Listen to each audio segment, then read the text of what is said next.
Alright, so in this video we're going to talk about rates of change, secants, and tangents, or start talking about those at least. And this stuff's kind of important ideas. It kind of illustrates the notion of what soon is going to be coming up. We'll be talking about a derivative.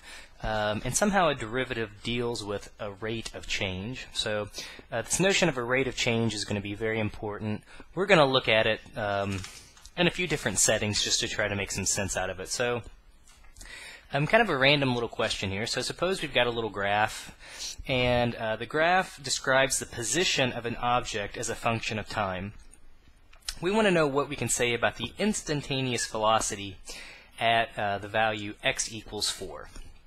So maybe think about this, maybe to make some sense out of it.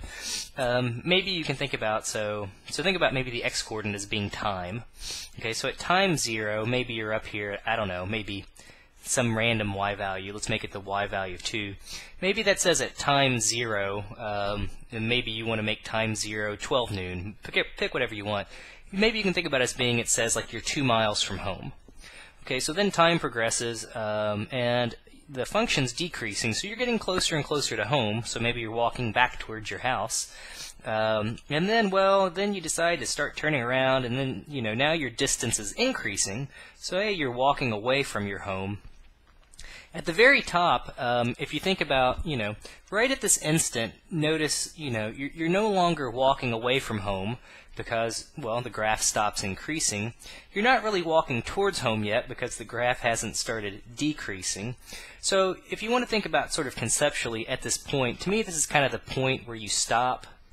You're walking, you're getting further away, further away, further away. Here you kind of stop, and now you start coming back. So if you think about your velocity, at that time, at x equals 4, to me, I think we could say that your instantaneous velocity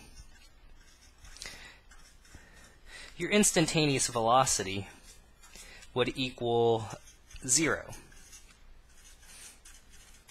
Whatever the units are, miles per hour, feet per second, meters per day, however, whatever the units are. But again, kind of conceptually, you're no longer going away, but you're not coming closer just yet. It's right at the instant where you stop, right before you start coming back.